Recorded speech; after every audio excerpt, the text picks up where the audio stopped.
Welcome to Trainer Talk. My name is DK, and this is Luke Smith, and we are part of the fitness team here at Burn Boot Camp. And every Tuesday, we come to you guys with a Trainer Talk episode where we get to break down all things fitness, all things health, all things wellness.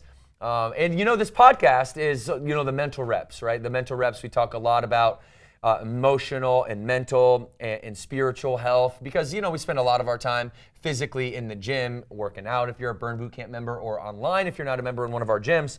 But, it's really important for Burn Boot Camp, for us, for all of our trainers to make sure that you as our members and as our fans and followers have an opportunity to understand how we think about taking care of the mind and of the body. And so today we're going to talk about mental health. And I want to kick this off by talking about just kind of two classifications of mental health. One, there's clinical depression, and one, there's everyday low self-esteem and depression where people feel bad about themselves, but it's not a clinical depression. So I just want to make sure that we are talking today just about the vast majority of people that aren't clinically depressed, that just have feelings of depression, that are feeling sad, lonely, sometimes just getting in that negative spiral to where that emotional recession starts to take place and you don't really want to go out, you don't really want to do anything, you don't really have any energy to move, and these are all real, valid, and justified feelings, but that doesn't mean that that's a solution, that they're real and valid, justified feelings. So we're going to talk about solutions. So if you are in a bad place, if you're in an even dark place, I've been there before. Luke? I've definitely been there before. We've all been there before, and we can share just a few tips on how to get out of it. So I'll go kick it off first, and then Luke, you can follow up, and you can talk to us about your perspective on this. But let me just keep it simple, all right? Let me keep this very simple for you guys. If you want to feel better about yourself, just move. I know it's hard. I know you don't have energy. I know it's like almost nearly impossible for you to get out of bed in the morning if you're really feeling it and really deep, but almost nearly impossible still leaves possibility for you to grab yourself up by your bootstraps and just get out one time.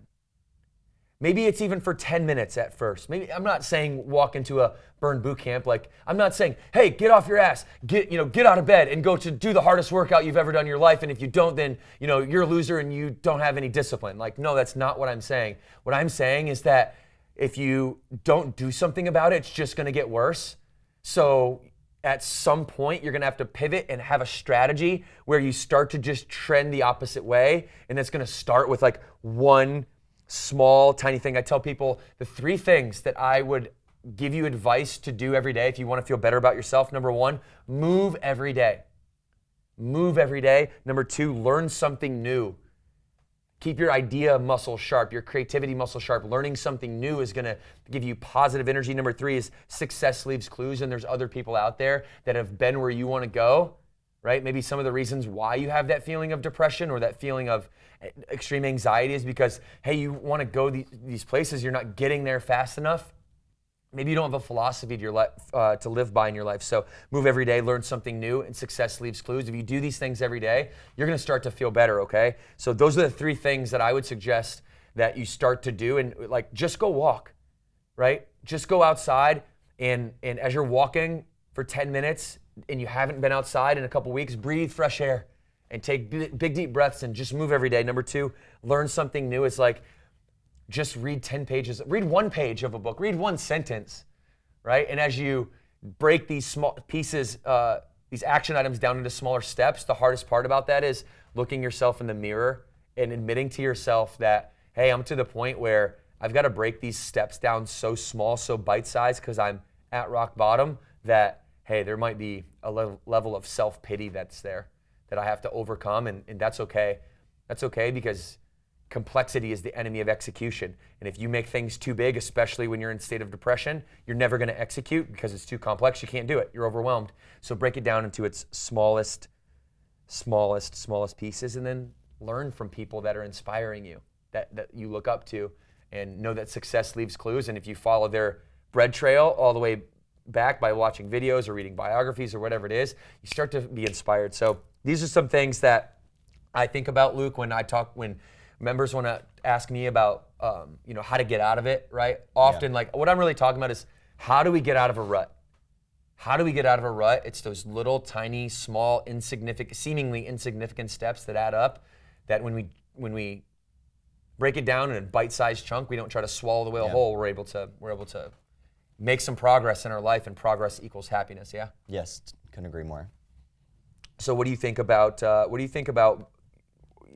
does fitness itself, how does Burn Boot Camp and our 45-minute workouts, how do you see that as you're out in the field training people, training franchise partners and trainers and members? How do you see that act of actually showing up 45 minutes every day, how do you see that's kind of spilling over into mental health?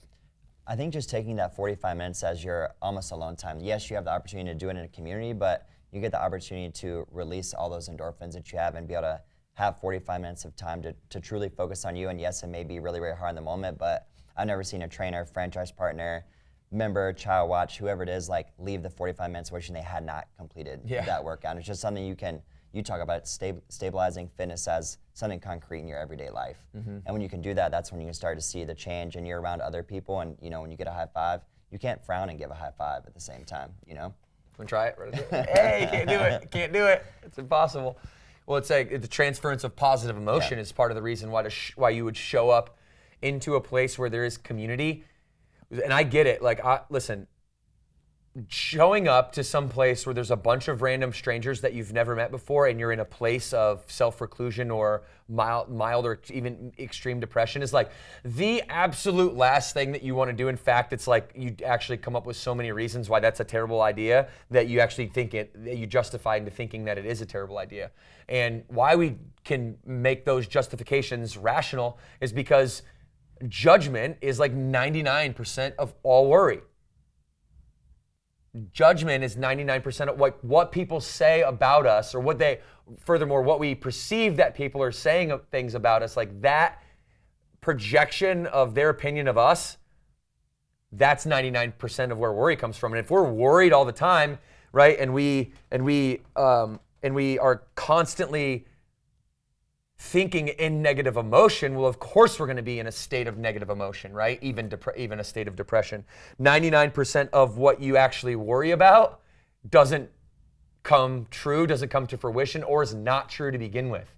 So like, we're worried all the time about things that are going to happen in the future, and then the vast majority of the time, those things in the future actually never come to fruition, and they actually never happen. So I like to think in metaphors because I'm a creative person. So I'm like, in my mind, when I think of this concept, I'm like, we are imagining ghosts that aren't even there. And we are being scared of these imaginary ghosts that don't even exist in the future.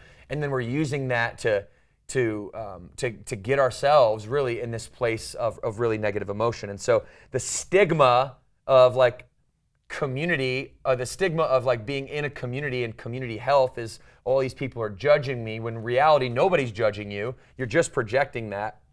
And the fact that there are communities out there like a Burn Boot Camp where like nobody's judging you, literally. Like, you don't belong at Burn if you're judgment oriented. I mean, talk about that, because I mean, you go around and you hear members all the time talking about, hey, I was thinking about coming here, but I was very nervous because I didn't want people judging me, and then I found out that it was like this judgment-free zone. Yeah, I think one thing that I noticed being a trainer in my community for 5 years is that the number one reason people go to the gym isn't always just for fitness. People go to get rid of their demons, and there's so many other people like almost on the battlefield that are trying to get through their own war, and fitness is the way they do that, because every single person on the floating floor has their own story.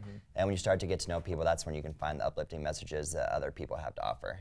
This is Trainer Talk. Make sure you subscribe, flex on that subscribe button. Your subscriptions, your reviews, it's our oxygen, y'all. Keep giving it up. Keep giving it up to us. We really appreciate you. We love you. Trainer Talk every Tuesday.